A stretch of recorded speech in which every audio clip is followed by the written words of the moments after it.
Trust me, that's what's missing. The insights happen in a one-on-one experience. I started to tell myself, my mind is expanding. My mind is expanding. Something is shifting. Something is changing. That's just the synapses you've created in your life. That's the environment you've created in your life. Now start to build on a new environment, and you can build multi-dimensional environments. You can do that. And it takes work. It takes hard work. Start to understand that things cycle back in your life for a reason. And if you don't pick up on how you pattern recognize through them, that the result after is inevitable. Welcome, my dear listeners, to another episode of the Oliver Schirach Show, and welcome to this second interview with Malcolm Nair, an NDE who changed his life from being a sleepwalking victim of life to become a joyful and an energetic person that is healthy and strong, and is now also coaching other people to heal from their victim life, from their diseases, and help them also to wake up in the process. In this second conversation, we start right off with my question on how to actually inform people that are a little bit skeptic on NDEs and outer body experiences, astral projection, and all that kind of stuff. And he shares with us his own struggle he had in the beginning on accepting his own NDE experiences. He was denying it, he avoided everything, and he lets us know how the whole thing turned around. The conversation has more focus on his healing journey and the changes that happened after his near-death experience, his transformation and integration of all the things he learned during his out-of-body experience when he died. So you will get a lot of good tips and advices on how to heal yourself, change your life, get out of your victim state, and be better. He also puts a lot of emphasis on facing patterns and cycles and recognizing your own fraudulence and the importance of being honest with oneself, acknowledging your flaws and embrace uncomfortable experience in life. Be in a flow with life and the challenges. So Malcolm then also goes in his view how he sees self-reflection, mindfulness, surrendering to life, personal growth, and also his concept of true wealth and riches. So without any further ado, have fun, enjoy the show. So welcome, Malcolm. We just had an interview, 4 days ago, 5 days, and now let's do the second one. And we were going a little bit deeper into the near-death experience and all kind of traumas you had and how you were raised and how much hard work you always did, like hard work when you were a kid, hard work after you died to heal yourself, to implement all these different whispers, these different intuitions. So for anyone which is finding this episode first, I would recommend us to listen to the first one because I'm sure we're going to build up on what we have been discussing the last time. So not that you get confused completely, dear friends. And you will find the link somewhere here to the first episode. And Malcolm, So I asked you one question before we started. I have a few people which tell me, why do you talk to these near-death experience people, these ego-death people, these outer body people? This does not exist. This is all just, it's scientifically proven that everything is just fiction of your brain. The blood flow reduces, the electricity reduces in the brain, and it's going down like, and then you have just this tunnel, which most people talk about. So how do you address that when people just come and say, you just like, oh, you want to have attention, this is not real? And how do you address that? So I can answer this in so many ways. The way I answered it with you was a little bit sarcastic, rude, and straight up, being like a chameleon, trying to mirror how that person is communicating, and I'd communicate back to that person with their depth perception. But let me do it friendly. Okay. Let me explain it like this. Um, I if I were to tell you that I was the biggest skeptic, I even after I died, I challenged near death experiencers. I didn't believe it. I didn't watch none of that stuff. I looked at it like, what the heck is this? And yeah, right. And but I had this feeling that I needed to research. I need to research myself, my own truth. I didn't even believe myself. I didn't even know what to believe. Even when it came to science, and I started to put puzzles together about these scientists that are talking like it's in the head and consciousness is in the head and all that. And I'm like, nothing was resonating with me at all. And then I started to remember that I actually told my family, each individual, what they were saying about me. It's not like the nurse was taking me on the gurney and following each and every family member, and I was able to hear them from the brain, each conversation. And then the nurse was like, okay, let's go up to your uncle now so you can hear him. So when you wake up, you can hear exactly what that uncle was saying about you. Like, no, like I to address people like that, you know, if you're able to know locations, you're able to remote view, you're able to know what people were wearing, thinking, who they were talking to, and what they were both saying at a depth of understanding the emotions. I knew thought alone just by emotions. I didn't even have to listen to words. I knew how people felt. Even till today, I know how people feel before they even think what to ask me. So though that's okay, so that's one example, but you know, I didn't I myself used to think like that. But until it happens to you, until you have your own experience, then you're able to speak on it, right? So I had to wait years and years before I could speak my truth because I had to prove what's in the pudding, right? I had to walk the walk and talk the talk. I couldn't go and talk about healing until I healed myself. I couldn't I couldn't talk about healing pneumonia until I healed pneumonia. I couldn't talk about how to quit being a chronic smoker and a crack addict until I completely healed that, right? I couldn't talk about parenting until I became a good parent, right? So until that person knows, he's going off of facts that are passed down to him, recycled information. He has people who don't have their own experience are just puppets, right? Don't be a puppet. Be your own creator, right? Go find out, go create, go discover, show your discoveries. How come you don't have an award? Instead of challenging other people with what they're doing, why don't you go create something out of your life, right? I'm sorry that comes across kind of Okay. direct, but it's just that's how I used to talk to myself. I'm just projecting how I feel about myself. I used to think about myself that way, like do something better with yourself. Don't judge other people, be better. Don't be a loser yourself. Like that's how I would think about myself.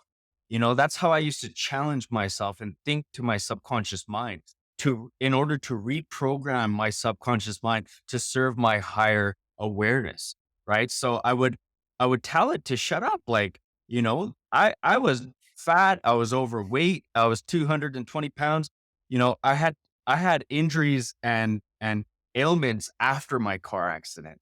So this whole out of body experience even occurred throughout and after my car accident. It wasn't just from an NDE. My NDEs kept occurring until until now. I'm constantly in that experience. Thank you very much for this nice explanation. It makes sense from someone who experienced it. So most people do not believe in it. Also, some people I interviewed, they somehow believed in it until it happened, but not really. They were skeptic, and then it happens, and then it's like, wow, it's kind of you have to experience it. Consciousness cannot arise from the brain. Okay.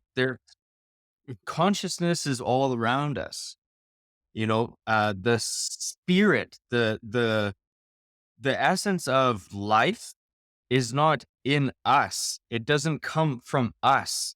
We enter the body. We come into this realm. We are spirits. Everything is spirits. Everything is photons, electrons. Even if you look at trees, if you look at plants, right? If you look at animals, they have a consciousness. And even photographers, scientists take pictures and images of people who die, and you can see the spirit leaving. So I would say just research.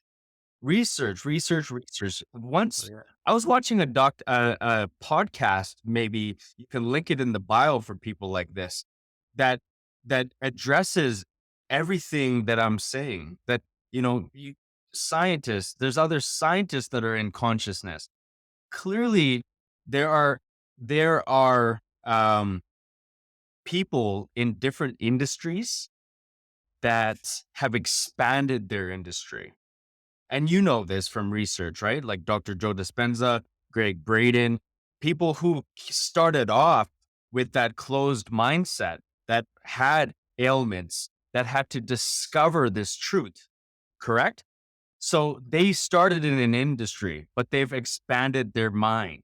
They've opened up consciousness to understand how it works. So these people that you're talking to are just resonating on a low frequency that can't comprehend. So no matter how you try to get through to people, they won't until they have their own experience, right? You can't convince people to change. Change occurs through their own experience. You can't give people experience to change, right? But some people are at that wit's end. They're sick and tired of being sick and tired. They've experienced so much pain and suffering. They just want the other side of things. And when they start to see through the guidance that they're changing, their life is actually manifesting differently. That's what I love about helping people. I love the fact that I'm able to see people change. That's the best part, right? That's consciousness. I've dealt with people who talk like this, think like this, who have diagnoses and stuff. But anyways, that's just enough. That person has to research. Clearly, they need to expand their mind. Yeah.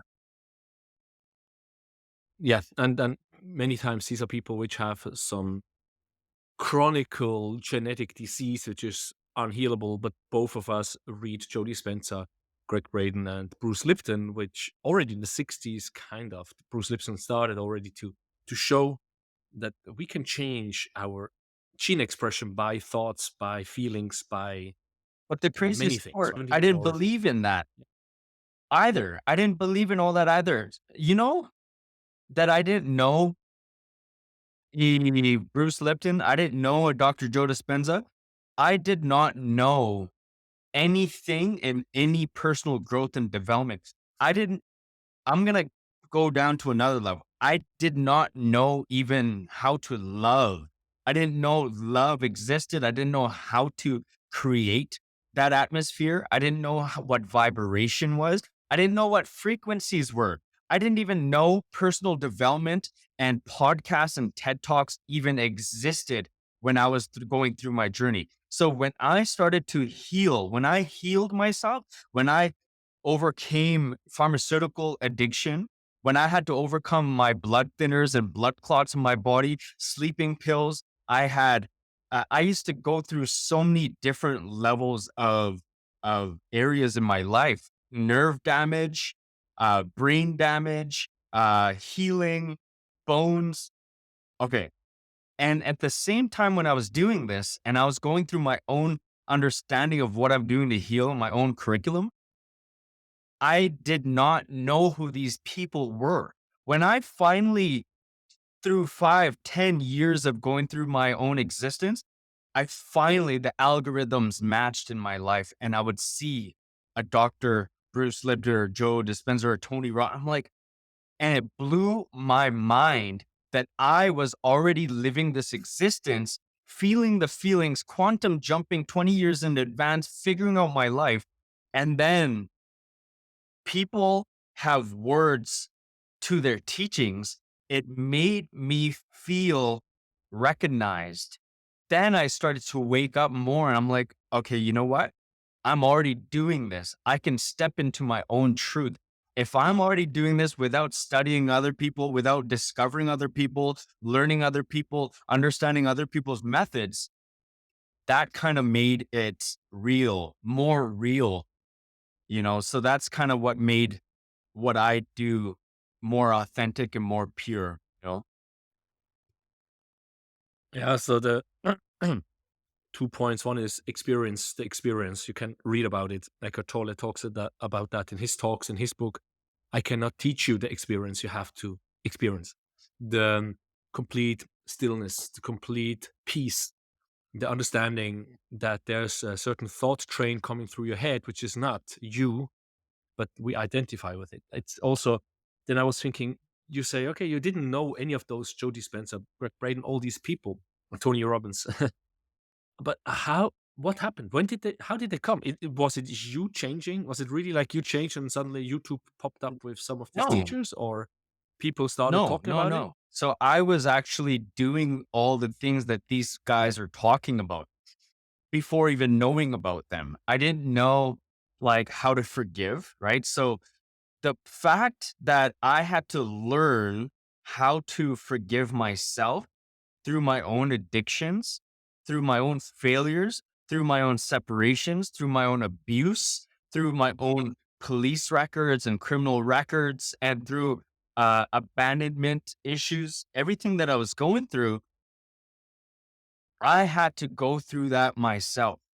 I had to learn myself. I had to figure out, how do I do this, God? How do I do this, Spirit? How do I do this, Malcolm?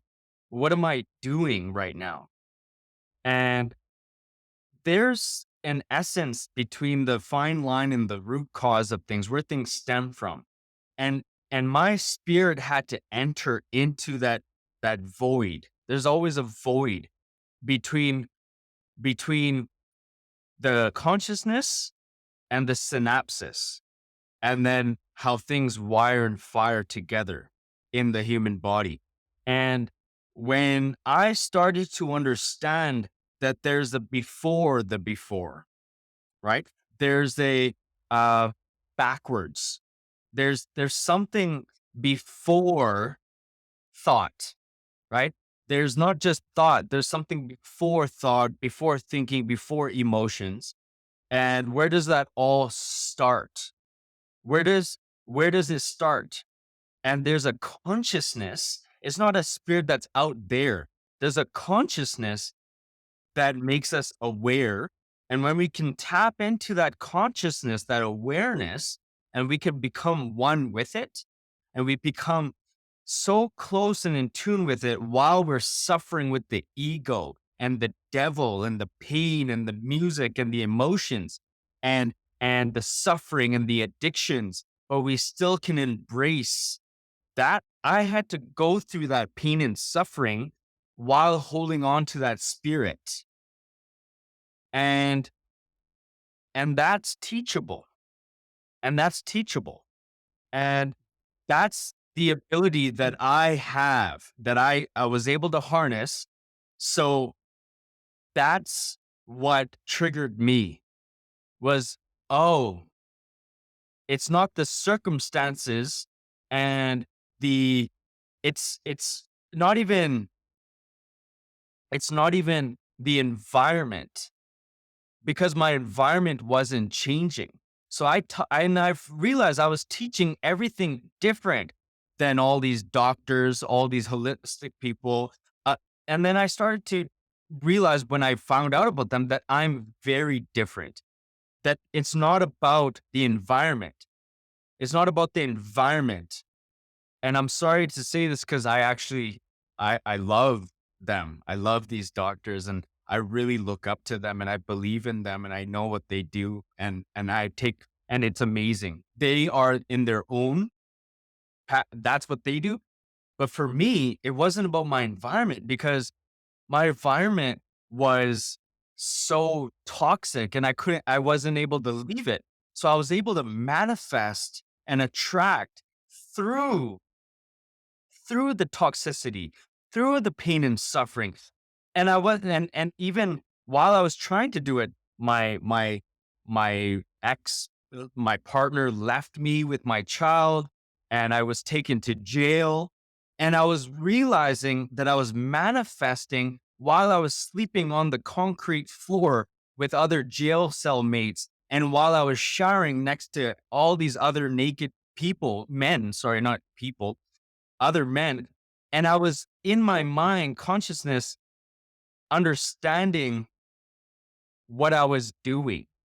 Even when I was breaking free of criminal records, when I was facing myself in front of the court, in front of like the judge, and there were like other people, like 100 people in the courtroom, I knew what I was doing at a conscious level because I was rewiring before the synapses. And before the synapses, it's you, it's the soul, it's the consciousness. It's not the environment. It's you can create an environment, okay, before the circumstance and the environment around you.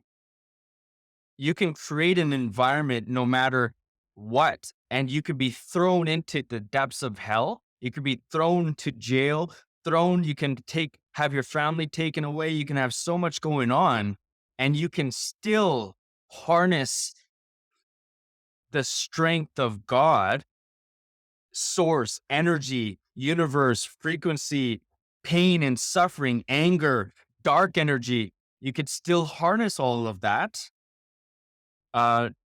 Through it all. And it's amazing when people start to discover that type of power, that type of energy. And when you say environment, as I understand Bruce Lipton, it's like the environment in your body, right? It's the emotions you feel depending on what happens around you. So it's not necessarily, oh, I'm in the jungle, I'm in a big city, I'm with bad people, I'm with good Exactly. people. It's kind of like the perception Exactly. you have on the situation. And that's the environment he Exactly. talks about. Yeah, exactly. I explain things differently, but that's exactly what it is, right? And when I started to realize these things that I was talking and doing, and then I started to see other people teaching it differently, I was like, I heartwarmed. I was so heartwarmed. I would cry. I would like cry. Even now, when I discover people talking about things that they are doing and changing in the world, my heart opens up and I just in love. I just watch it and I'm like, yeah, this is, this is amazing. So it's exactly that, but it's, people need to understand how to do it, not just understand it, right? So that's the difference. You can't just teach people, you can't just tell people something. You have to show them the way. You have to guide their intelligence. You have to step by step and baby steps nurture it for them to be re-educated how to live this existence, right? There's steps to Yeah. do that, right? Yeah. And that's exactly what I agree with you, right? The Tony Robbins for me is too energetic. It's too, right? So in the beginning, I listened to him. I'm like, yes, yes, yes. And then eventually started getting a bit annoyed when people said, you need to do this because that's going to change your life. I'm like, They don't understand. for the last Yeah. 2 3 years, I Yeah, tried it twice. exactly. It didn't resonate with me in the way I need to do it. And so there's, we are all different in the ways we learn. We're all different in the ways we teach. And that's how the teacher finds the pupil and the pupil finds the teacher. So there's not like one way of teaching things. And that's the part of this Yeah, universe. but I love it. Yeah. Then for me, it was like, so are you teaching the people to have experiences, or how is your method? I love where you were going with that and what you were saying, and then that follow through question is just beautiful because almost came with my interruption. Is like the chameleon inside of me, the depth perception that I'm able to have resonate with so many different people. And I'm not saying this out of ego and out of being um, a type of way. It's just the people who know me and the experiences I've had say that about me. So me now saying it can project to other people like, oh, who does this person think he is? But no, my whole life I've always been this way, right? So people need to understand that I've had a history of this. Um, so I can resonate with you. I can resonate with a nun. I can resonate with devil. And to tell you I could give examples of it if you want to ask me later. I'll give you examples of why I said that. I can resonate with a narcissist. I can resonate with such a goody two shoe. Um, and I'm not trying to. It's not that I've studied it and I'm trying to be this way. No, it's just what it is. It's just is. Um, And that's my approach to people. And sometimes there could be a side effect. Sometimes I could see through people so well that the ego side of that they're not seeing of themselves messes things up because sometimes I don't project myself to be something I'm not, right? So if I face somebody that I can see things in them and they're not ready in their own life to change their life.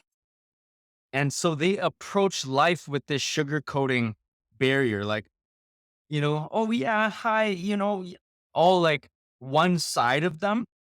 And I'm seeing the other side of them and I'm talking to the other side of them. Um, it becomes, it becomes a conflict in their own emotions. They are unable to face it.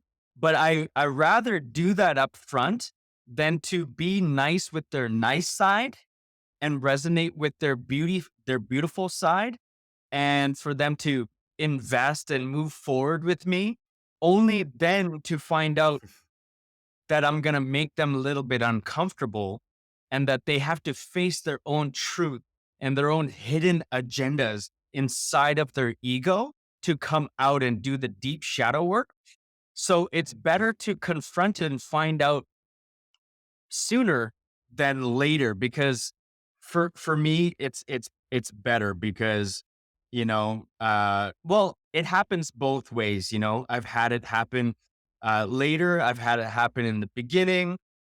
But do you understand what I'm trying to say is, the reading people, like, this about me is why you found me.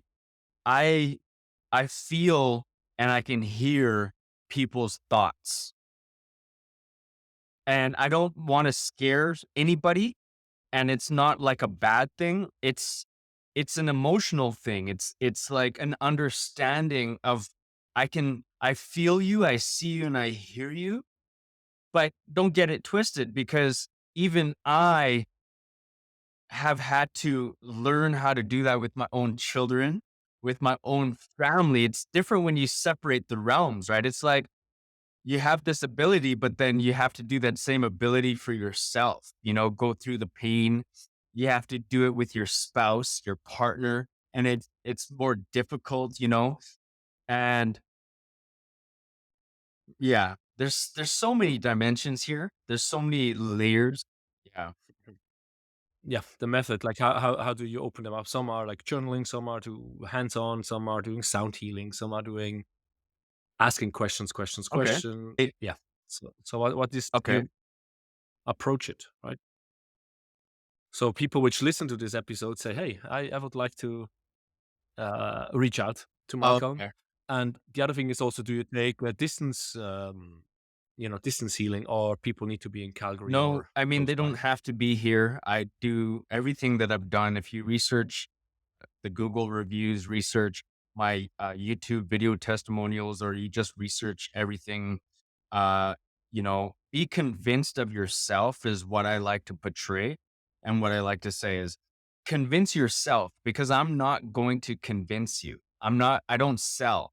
Even when I was in the sales industry, the reason why I was so good is because I did not convince people or sell people. I was able to meet people that knew how to convince themselves, right? So if you can convince yourself and have your own conviction in life, then you're ready. So that's how people should approach me, is being ready, not expecting to be convinced. And I do things virtually. And a lot of people ask me, what's your method? What do you do? What type of healing do you do? What type of therapy do you do? What type of medicine? And I pull back. I pull back. You can put it in words for your viewers or for people, because I don't like to have a linear way of thinking. I basically I'm able to hear the things that they're not hearing. You know, I would like to tell, like, I could tell you, hey, okay, yeah, so I do this modality, I do this modality, I do this inner child, I do past life regression, right? I do all those things. I do the past life inner child regression that I've created. Okay. It's a guided intelligence, inner child release. I do a thought release technique. I do mirror talk a guided mirror talk to find people's fraudulence for their identity, their character, body image work. I do all that kind of stuff, but I'm able to identify it through the process of the guidance and the coaching. So I can tell you like that, right? Or I allow people to have their own experiences. I don't like to say, um, I'm going to do this, because then it gives that person too much control. I don't have control. I don't work in control. I don't work like that. I would recommend that people read the reviews and look at the testimonials and understand yourself. What kind of people come to me, and watch some of the experiences and stories and podcasts and interviews as well, to understand, because doesn't it come across as egotistical if I were to tell you every little thing that I'm able to do? Like, I just don't like all that. Like, I don't want to be somebody to say me, me, me, me, me, you know? You send me some links. I will add all those, referrals and links For to sure. this episode. People will have an easy way I've to sent you a find it. few. Um, but Is there any person that you helped heal, mentally or physically, that stands out somehow for you, that kind of changed your life, your paradigm? so when I first started, my paradigms were shifted in a sense of, for them. I approach with a knowing and a trust that what you want wants you, and it's going to happen for you. You're going to get it.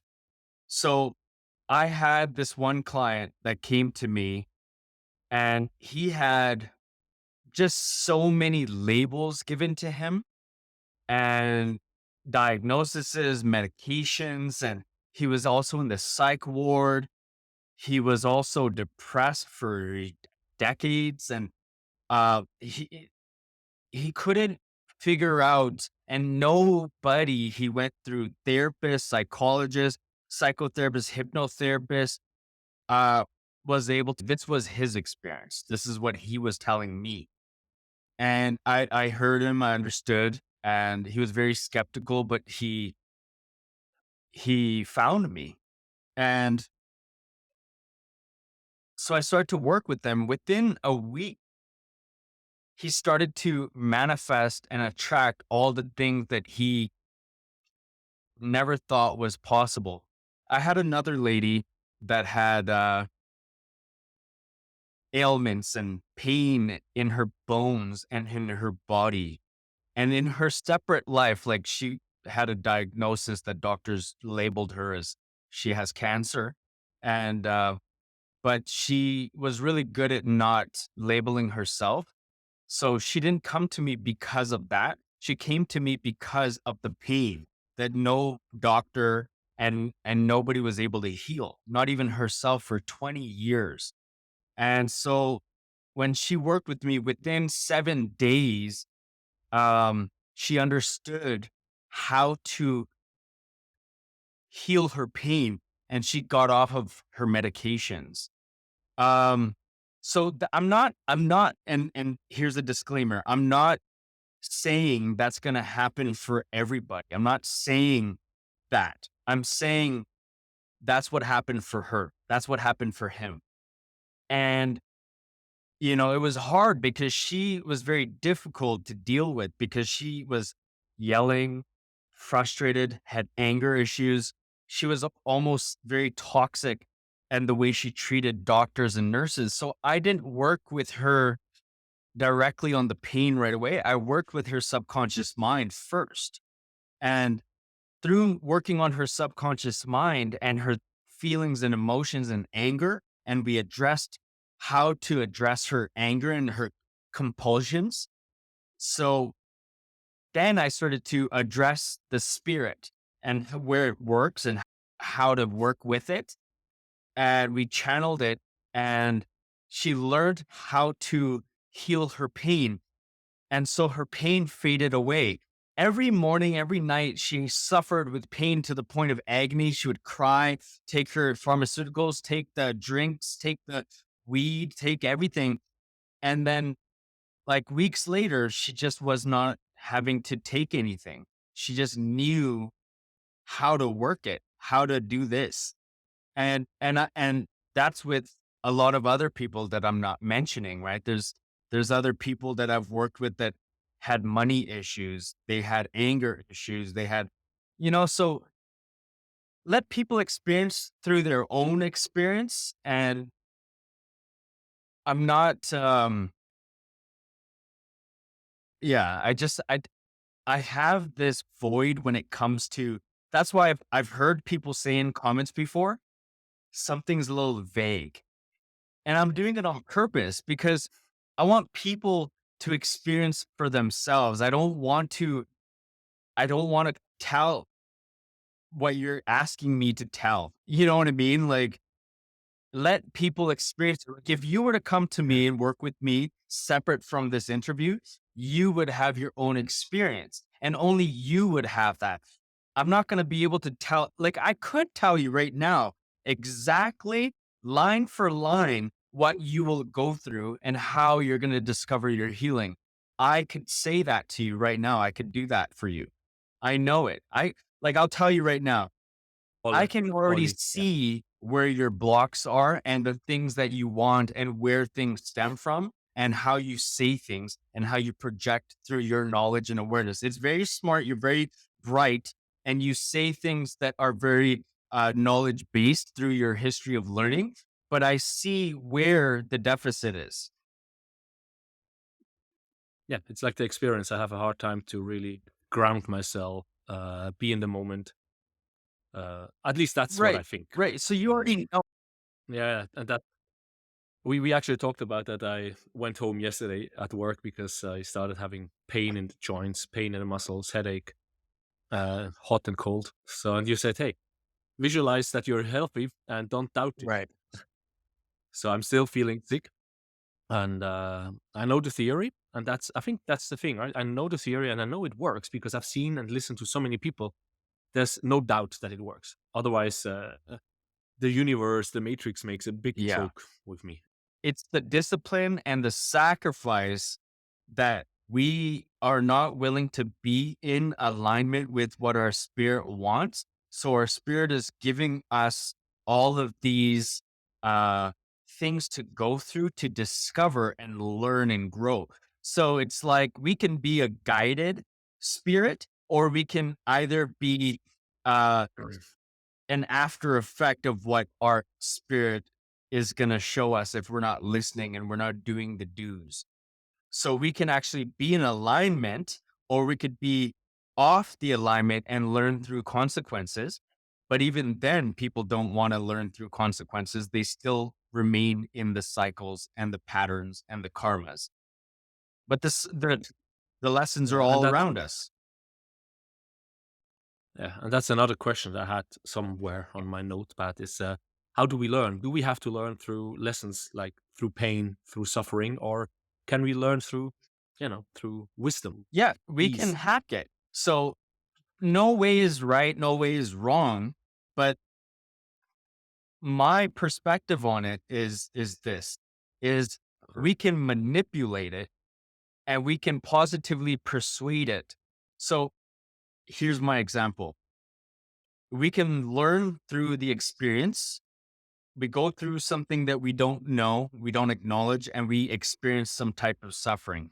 And then through that experience, we create this maturity and understanding, and we learn and we obtain that wisdom and knowledge.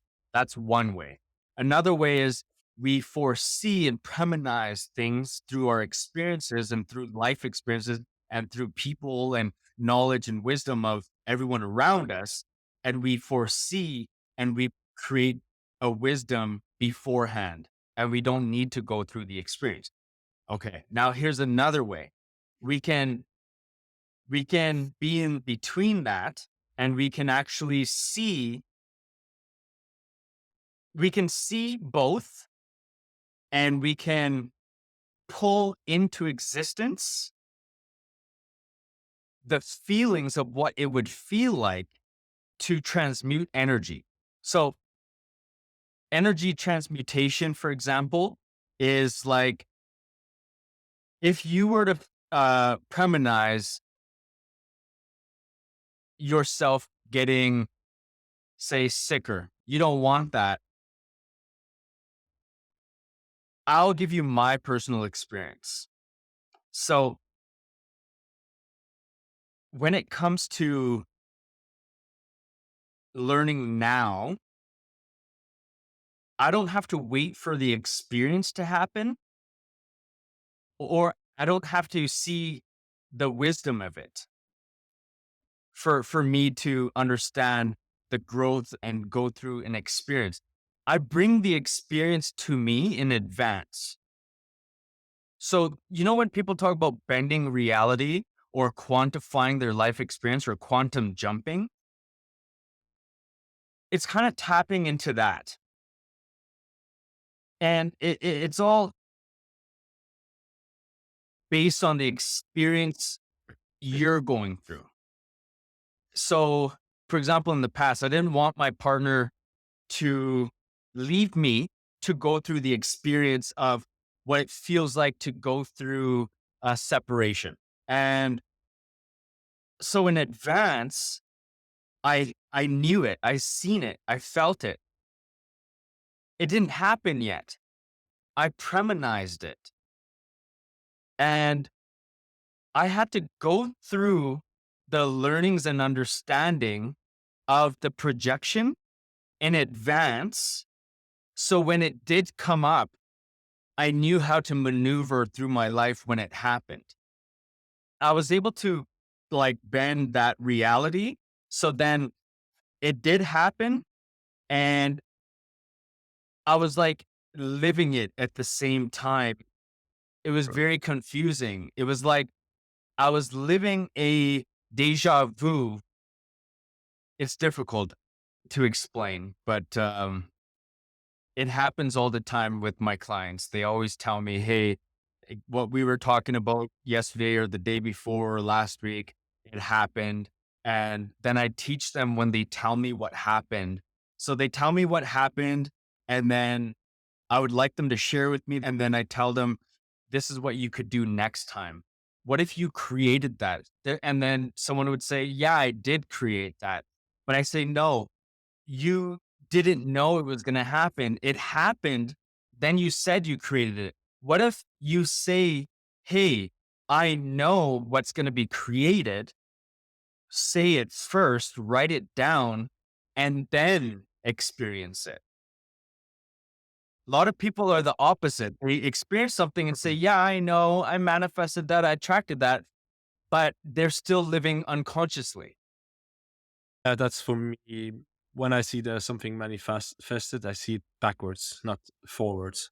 It's kind of like, oh yeah, I can see this and this actions, this and this thoughts created this reality. So another question that came up because I heard, at least once I heard it, perhaps I heard it several times from a near-death experience or spiritual awakening, that spirits were there guiding and pushing. And it's kind of like if you don't reach a certain awareness, a certain being good for the humanity, a service, then there will something happen.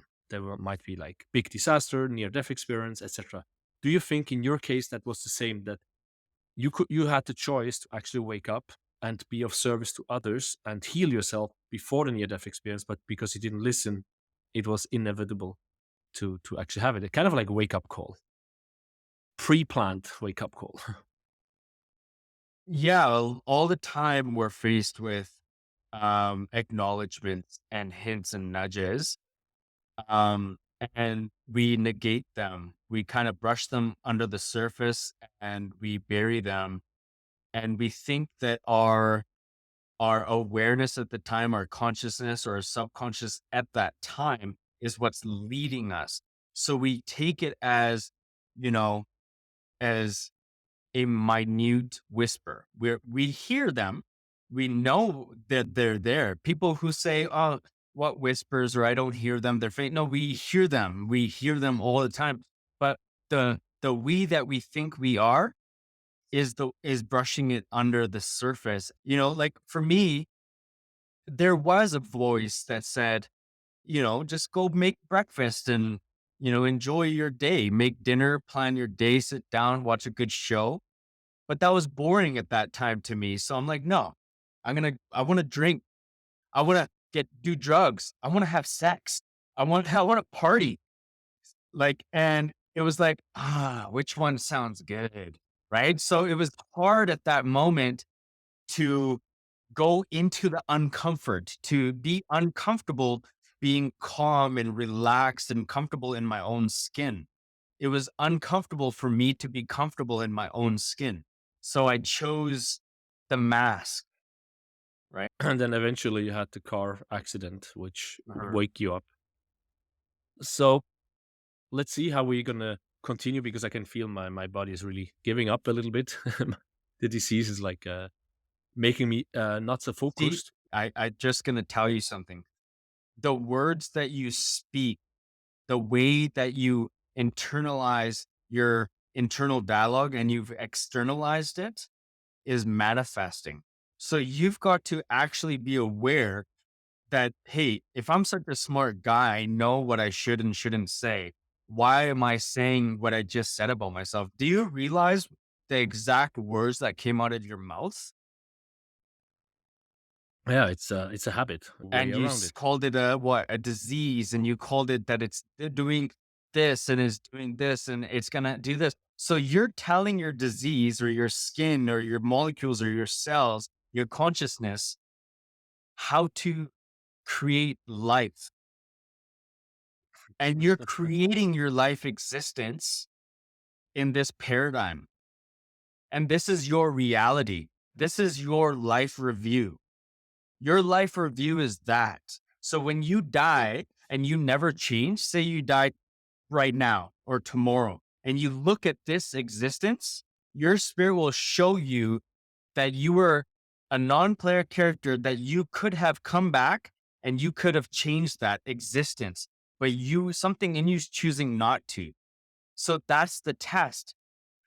You have the wits, you have the knowledge, you have the wisdom to do the practices and say, oh, I'm creating a new habit, but you're failing into the failure and saying, oh, it's a habit. And you're giving yourself the victim mindset. You're giving yourself the sickness. You're giving yourself all the struggle. You're giving it all to yourself. You're defeating yourself beforehand. You said that I always think before.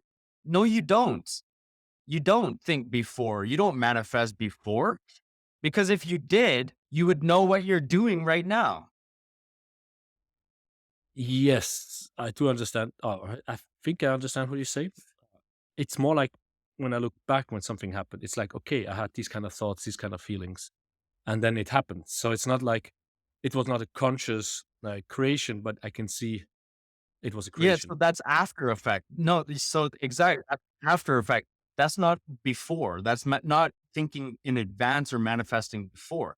That's what I'm touching on. I'm talking about manifesting and understanding everything before things happen. So you need to Okay, get but into that and do yourself a service, because you're deserving. You are worthy to take care of yourself, man. Don't let someone else tell you. You start doing that work for yourself. Start practicing and being more disciplined to yourself, your self nourishment, your care, your inner thoughts, your feelings, your emotions, your sickness. Tell it, look, I understand, but we're healing that and we're going to change that narrative and we no longer speak like that. So, and then practice a new dialogue, like reframe that whole internal dialogue and say it like 1,000 times in your life, over and over and over and over and over, until that synapses actually signals a new signal. And if you know Dr. Joe Dispenza and Bruce Lipton so well, why aren't you doing the work? Right. it's hard. It feels hard. Bro, listen, it's not hard. Is it going to be hard when you die, or are you going to feel like you were worth it? It's deserving. So do what's hard and create that uncomfort feeling until it becomes comfortable. Don't call it hard. It's just no practice. It's not hard. There's no such thing as hard. You're creating that in your mind. You're allowing it. Yeah, as you said before. Yeah, you said on one point discipline and sacrifice. So it's basically going the same, having the discipline. My head is constantly going here, going there. I have like this is what I'm doing in the morning, and after 3 days it's back to before. Or this is what I'm doing after work, and I'm back as before. It's frustrating, but it's an inner Practice dialogue, the right? things It's as you that say. your spirit is going to tell you later, but practice it in advance, because you can quantify that experience and tap into that soul now that it's whispering to you. These are the things it wants you to do now. Why would you think your spirit is waiting for you to die for you to do these practices? It's not. It wants you to do it now. And that's the feeling that you feel, that void. Whenever you feel that feeling, say, well, I don't know like what it is, but there's something. If you do that work, if you do the work, you're going to feel whole. You're going to feel fulfilled. You're going to feel healed. You're going to feel more better. Trust me. That's what's missing. Yeah, it's intellectually speaking, I understand. Experientially speaking, no.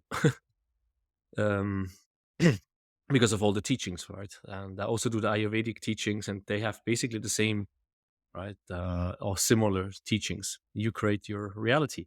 So, which then comes to another question from what is the purpose of my life? Is there a purpose, or are we just creating whatever? And because of what we decide we want to do, that's becoming our purpose, or did we come with some kind of direction? As long as you have exponential growth and you're pursuing a challenge and you defeat that challenge, it's fulfilling, right? sometimes positivity, motivation, inspiration, excitement, all of this dies. Some people don't have it, but they have uh, structure, they have discipline, they have routine, they have habits that lead to temporary success, emotions of inspiration and excitement and fulfillment. But then when they get stuck again, they feel unfulfilled, unpurposeful, but then they keep going through the pain and suffering and then they feel it again. It's always more. So, what I would say is just expansion is what we seek, expansion and existing, feeling that we exist. If we don't feel like we exist, then nothing will give light to anything we do. It's not going to feel, because it's on your experience. Like someone can paint a picture and a beautiful painting, but still feel depressed every day because they don't feel the existence and the light in their own eyes, in their own heart, in their own life. And then you look at that, you're like, how could they not feel amazing? But their paintings are so amazing. The work that they do is so amazing. So it's always a new projection. So how do you channel your your experience, your pain, your suffering, your how do you channel your experience? How do you channel it? What is channeling? How do you take that energy that of what you don't have, the lack that you think you don't have, turn it into an energy, and then take everything you want and you think you can't reach and you don't have, and bring that in as well. Bring that into an energy, right? And and and go through the feelings, do the work. Go through the feelings and the emotions, right? Of that. And do the work while you understand through your awareness. So here, this is what's missing in there in a lot of people. It's the not tapping into the awareness and not understanding of the awareness. That's what's missing. Once people tap into the awareness and know how to work the awareness, that's what's missing. As simple as that sounds. A lot of people will be like, well, I'm aware. I'm a teacher. I'm a counselor. I'm a therapist. I'm a healer. I do Ayurvedic. I do meditation. I do yoga. Okay. Beautiful. And that's amazing. What else can we do? Tap into the this ability of awareness. And where does it start? It starts by practice. How do you practice awareness? How do you build on anything? How do you build on your spirit? We're spirits. We don't have to be spiritual. We are spirits. But if we're spirits and we're trying to be spiritual, why is it still so hard? It's because we don't have enough practice. Our souls need practice. Our souls are the students of life. We need to practice the things that we're not practicing, the things that we think we're so good at. Maybe take a break on that and start to sharpen the edges on other things, you know, rebuild the cracks in the armor of the things that are dented or bruised and start to build on those things. I meet some 60, 70, 50, 40-year olds that say, oh, I'm so bad at technology. Give me a second. I don't have Zoom downloaded. I don't know how to get onto this call. And oh, I'm so bad. And they're talking. I can hear them. And it's like, oh, I already know what's going on here. I already know what's going on here. Right.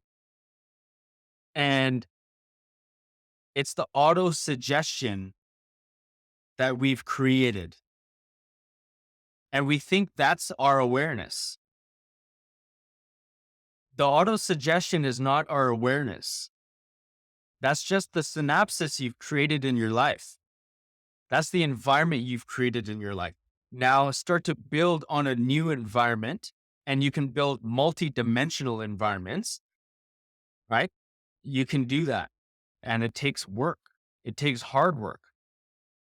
I can see that. Wow. Definitely to re-listen, re-listen and re-listen to absorb what you have been sharing. And I can see how you're teaching, right? So it's like it's going a bit in the direction of teaching. So now another question. I don't know if you touched up on it, but what is life? People talk. We're in a matrix. People talk. We're in a one consciousness. Others say there's levels up and levels up and levels of reality. What is your experience? My experience of light is an experience, and we can create the experience how we want. We can create experience through the difficulty or through the joys by realizing that it's temporary, right? It's temporary. And what's going to exist beyond what we feel life is, what's so temporary, is the existence that's infinite. And when we can understand that, then we can work through the difficult times with ease and peace and harmony, even when our life is, it's easy for people to just balance, uh, love and harmony and bliss and joy. But then when you flip it on its head and you say, well, let's address this, and they don't want to, they get uncomfortable and they say, well, no, I like where I am. I'm balanced. My life is good. But then you try to take them back into an inner child, and they get uncomfortable and they say, no, no, no, I don't want to go there because I thought I forgive my dad or my brother or my mom or my sister or my cousin or my uncle or my rapist or my abuser or my ex-husband. And they get uncomfortable. And then it's like, but so that means you're not really able to exist in the pain and suffering. You only think that you're existing in the illusion of happiness, right? And that's where people get stuck, in the illusion of happiness or in the illusion of pain and suffering. And so it's okay to kind of live in this duality and this yin and yang and this pain and suffering and this happiness that goes away and comes back. And it's okay to kind of flow back and forth. I've gone through happiness. I've gone through pain and suffering. There's there's a balance that you can nurture, and a lot of people don't want to be there. A lot of people are in this matrix of a one way of being, and they get uncomfortable when they try to be in that uncomfort and awareness at the same time. That's the difficulty. You can be happy and aware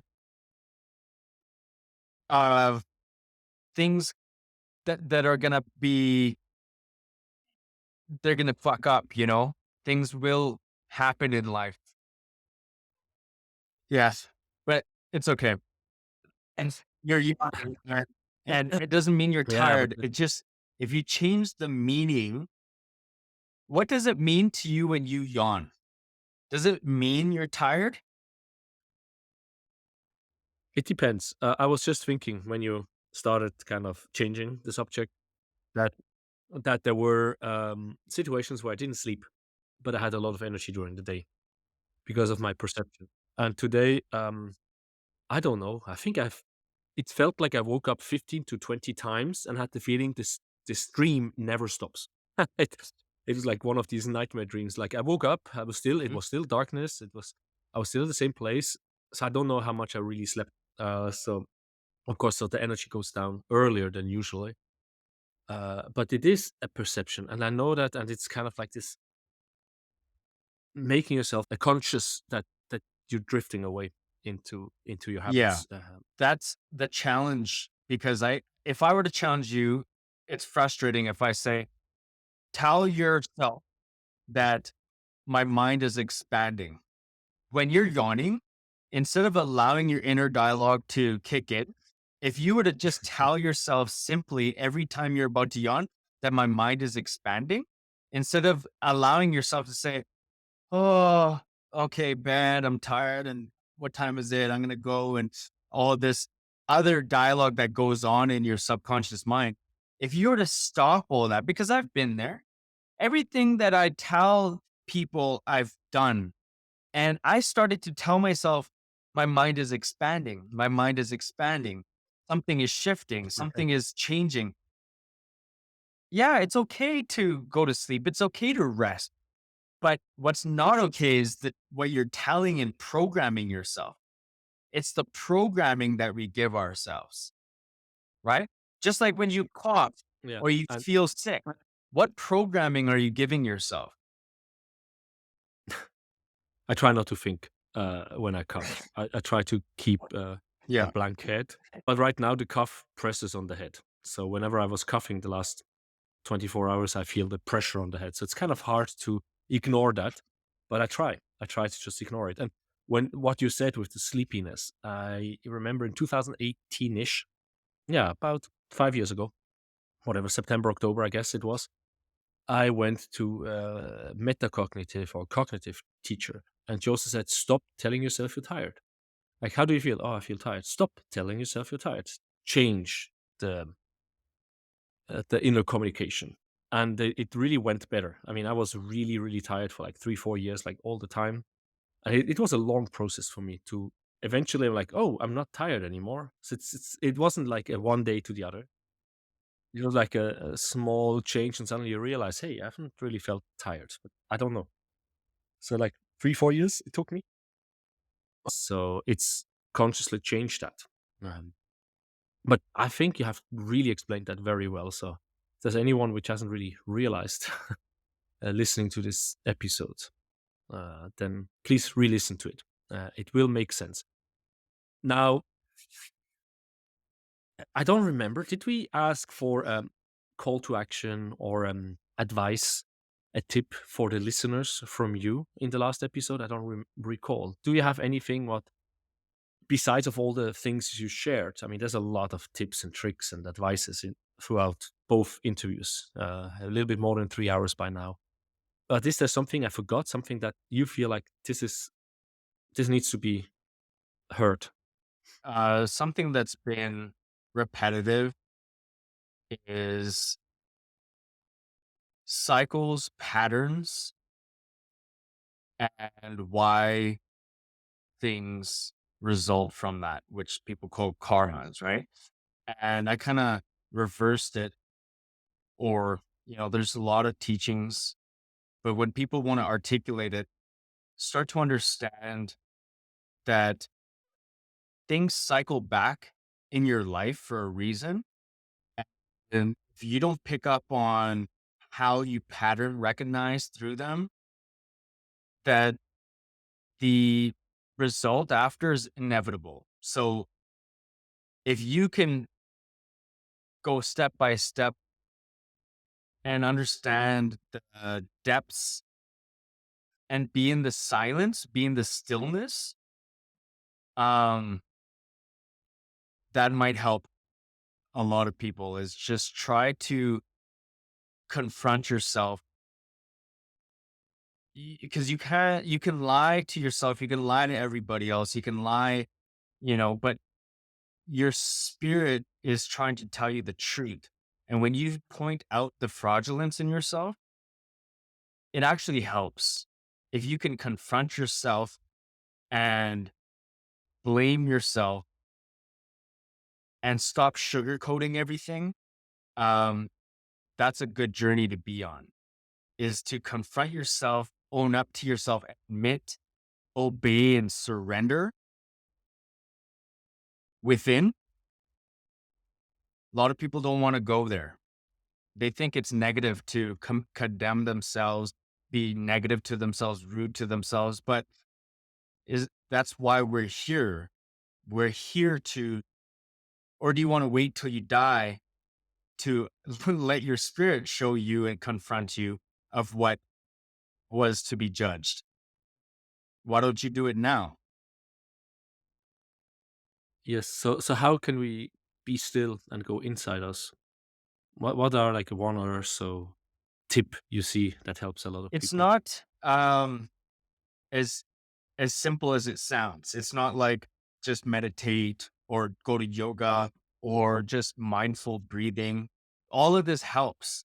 But when your life is not in harmony and balance first, when you don't have structures, disciplines, routines, and habits, then all of that is just a mask and a band-aid. So you have to try practices and disciplines. And that is living your life as a meditation. If you try learning, expanding, biohacking, healing, cold showers, intermittent fasting, changing your inner dialogue, self reflection, facing your fraudulence, um, you know, doing soul retrieval work, understanding, where you come from, figure out your childhood traumas, you know, try to forgive your enemies. All of these are steps. Like each and everything I said there, and there's so much more, are individual practices. Forgiving your enemies, that's a step by step process. It's not just like you do that very quick in 10 minutes and then you jump to the next thing. No, it's a like a way of being. Who in your life do you have to write down? Who you need to forgive. Who haven't you forgiven? What life experiences have you had that you have not foreseen or criminalized backwards and talked to and apologized? Or, you know, who have you not reached out to? Start practicing manifestation differently, not just what you want and what your needs are, but manifest, cycles, patterns, and karmas. Manifest, you know, the things that that you do all the time.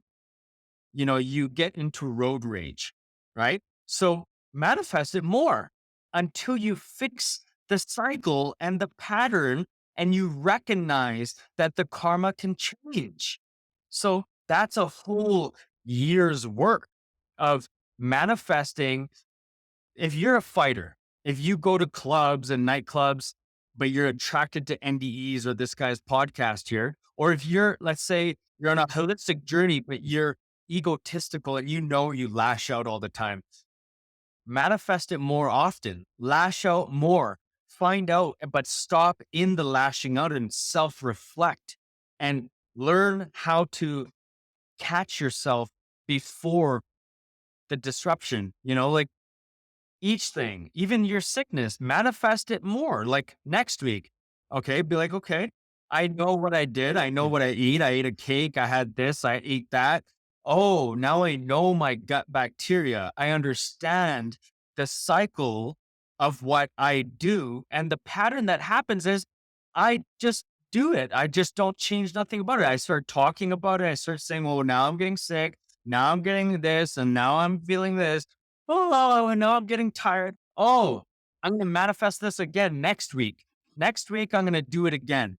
I don't want to just ignore it and feel good for 2 weeks. No, I'm going to do the same thing. What is it that I do? This is what I did. This is what happened. Oh, it's happening again. Thank you. Thank you. The same thing is happening again. That's how you recreate a cycle and you recreate a pattern, but you recognize the pattern and you disrupt the pattern and you destroy it. So you have to learn how to pattern recognize. Another thing is like, biohacking, hacking your brain, hacking your health, your nutrition, the things you eat, everything, the way your love languages are with your partner, The way you are with your children, that's a cycle, that's a pattern, that's a result that's going to manifest in their life. What you recognize how you are, recognize what your children notice in you. So then their life cycles change and are the result of your bad habits. There's a lot of things that we can start working on if we put in the effort. Wow, thank you. That's deep. Uh, really deep. I think people need to really re-listen that as well. You don't. I hope you know how deep you go here for change. Well, yeah, thank you. It's your life. It's becoming natural after what is it? 15 years? No, 13 years since you had the car Yeah. accident. So it's not something that happened in 1 or 2 years, as you said. It took you 4 years, something like that, 3 to 4 years before you stopped cigarette smoking, before you stopped crack, before all these kind of Yeah. things. It's a Yeah. long process. Can these things be how you speed Yeah. up? Yeah, No, they go say. can. Okay. Um, just start doing the do's, start doing the work, don't just look at yourself in the mirror and be like, oh, I love you. We're okay. I forgive you. Do that after you do the hard work and defeat yourself and fight through the fights and the destruction and the pain. And you don't like the way you are. And you're like, no, I don't like this body image, but I understand what I'm doing because I see what I can be. Right. Um, and when you do that faster, harder, better, thoroughly, quicker, sooner, right? But that's what you got to do. Just be ready. But some people need a coach. Some people do need the step by step. Uh, you know, like there to hold your hand, right? Some people need that hand holding. And if you can admit and not use your ego. So when people hear certain words and say, instead of your brain telling you, oh, I don't need that. No, stop, slow down, be like, okay, well, maybe I do want that. And I'm going to accept that that's what I need. Don't fall victim to your ego controlling your life and saying, oh, we're not like that. Well, who does he think he is? This is what I used to do. I used to think this about some of the talks I used to listen to. But then I slow down and I'd be like, no, hey, do that. Don't project that. Don't think that. Don't feel that. Just that's how you get still. That's how you go quiet is by shutting yourself up. Is if you shut down the thinking process, shut down the inner dialogue, shut down the projections. If you learn and practice to write down every little thing that you do and be okay with it, be very vulnerable being weak and facing your fraudulence, and you just write down, yeah, okay, I don't want to say this, but yeah, I'm a loser. I understand I don't want to be a loser, but I'm going to write down I'm a loser. How am I a loser? How am I how have I been betrayed? How am I betraying myself? How am I a bad parent? Nobody wants to say that, but say it anyways. Just do it. You're not going to kill yourself. Just write it down.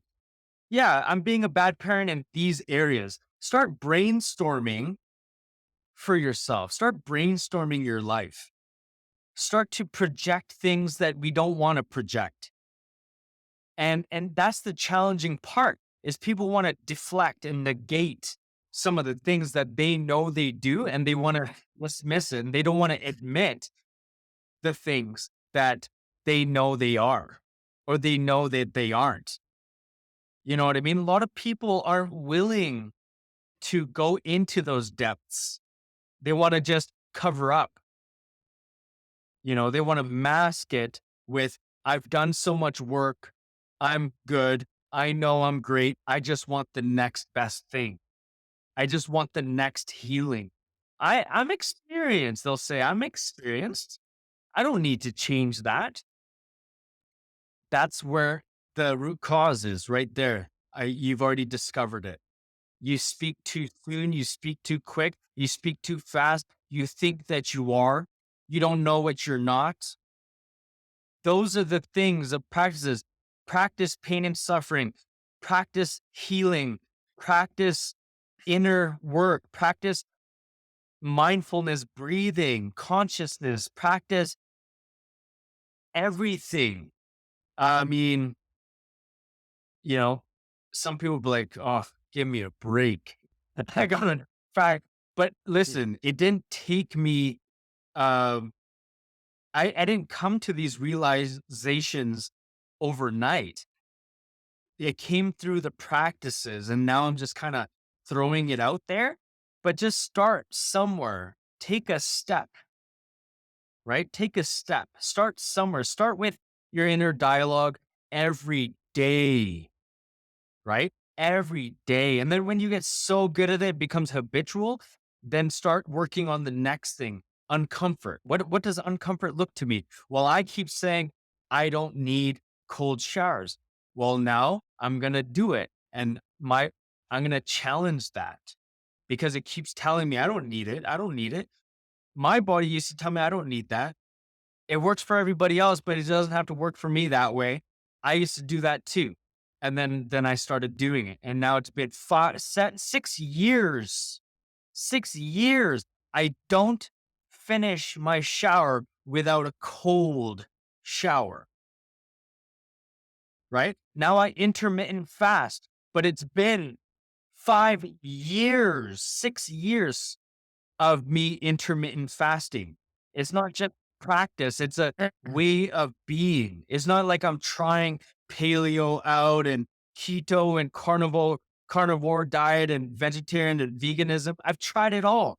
But something you got to be consistent with is your health, your nutrition. And why do you intermittent fast? Is because we don't need to consume ourselves. Why do I eliminate? This week or next week, I'm going to go donate more clothes and more things. I'm going to do a process of cleansing, right? It's not just for my body, it's for my home. I only have one dish, one plate, one saucer, one bowl. I don't have five of everything. I have now I have, three forks, three spoons because my children, right? But like certain things we got to learn. Another practice is the practice of release, acceptance, and surrendering that nothing belongs to us. Practice letting your child drop your phone and cracking it, and practice being okay with it, right? Being okay with your favorite cup breaking by accident, and then you don't react. You just go inside and you just like surrender and you accept that. I've had to accept certain things being gone, like if you can practice it on purpose, is what I was trying to say earlier, is you practice surrender, detachment, acceptance. If you practice all of those things, then what don't you think when something occurs in your life, you're better prepared for it because you've done the practices? Right? So that's the practice. The practice is to nurture the things that aren't being nurtured. Stop just practicing what we're already practicing. Like change the script, change the chapter, get uncomfortable in a different zone in your life. Wow. I don't even have to ask you questions. You just come up with the answers of some questions I have. So, um, well, yeah, it's this minimalism approach also to learn that you don't need all the things you think you need. Be happy with what you have. Yeah. Uh, enjoy it, what you Listen, have. And there's like these different ways of letting go. what is true wealth? What is true richness? If you can practice what wealth and richness is now, whatever your life is, if you can embrace a different dimension of wealth and richness, then you're rich. Richness is not the extent of what comes afterwards. because you can get a new car and think you're rich, but you're not the same person just because you got a new car. The version of yourself is still in that new material that you've manifested. So you're no better than what you were before manifesting it. We got to practice the dimension of wealth and richness differently. I had to practice it with rice and beans, starvation. I used to suffer. I didn't have food for days and days. And I had to go through the feeling of being content and happy and feeling nourished and fulfilled, even though I wasn't. I had to go through the feelings of happiness, even though I wasn't. How did I go through the feelings of happiness in a jail cell? How did I go through the feelings of happiness having any like a warrant under my arrest or being in jail or having a criminal record? How do you feel good? How do you feel like a non-criminal when you're convicted with being a criminal? How do you feel like you're an amazing father when your children are being taken away from you? How do you nourish being a healthy person when you're unhealthy? How do you nourish being rich when you don't have any money and you have 5 cents in your account, but you feel so rich to buy a 5 cent candy, right? Those are called practices.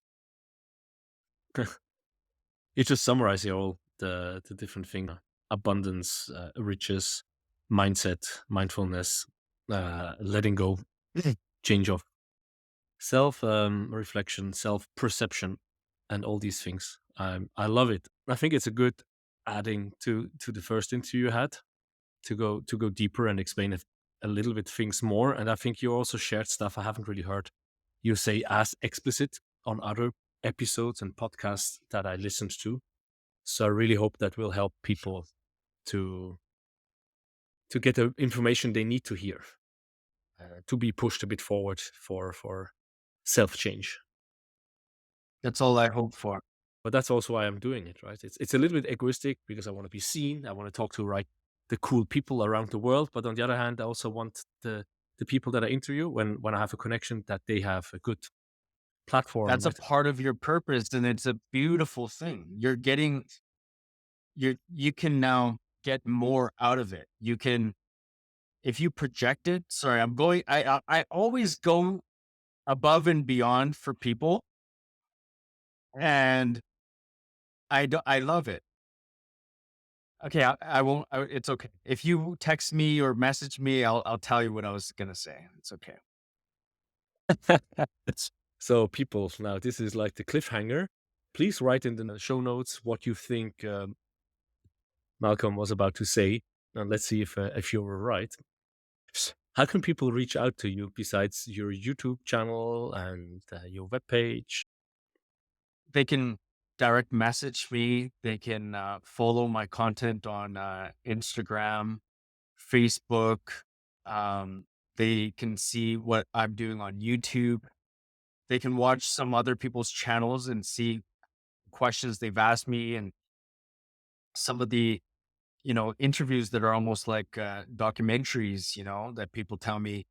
Um, and just research. Don't watch one thing and get excited and feel a connection just to reach out. Your bubble might be bursted. I'm just giving you a disclaimer. You have to research further because through excitement, excitement dies. Find out if you're ready.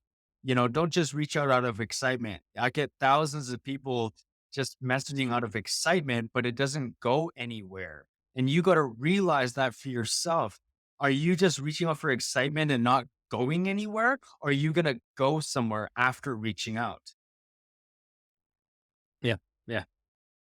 And I can see that you asked me last time, before we started into how I reached out to you and why. I'm like, that's just intuitive. Once in a while, I just reach out to a few people, which I just somehow feel like. But you're right. If they had too many interviews, they might feel like, oh, another one. right? And I try not to have the same questions, even though I'm very interested in what you experience, but it's not giving you any service, because we can link 2 or 3 interviews where you really go more into depth on your near death experience, and then people can listen it there, and we can do that on both episodes. So finding like 1 or 2 episodes you think which are documentary like, or explaining it very well. So I try to give a different angle, different perspective, getting to know the person, not just the I story. love it. It's So well, thank you for that. I appreciate you. You're welcome, and thank you for getting that expression out and having that awareness to ask these questions and follow up questions. It shows the degree of experience you have. So good, good. I like it. Thank you. Thank you. So people, you know what to do. Like and subscribe, comment, and all these things, and share. And if you feel triggered, re-listen. I really think like re-listening when you feel triggered. Okie dokie. Thank Thank you, you. Malcolm, Later. and see you another time.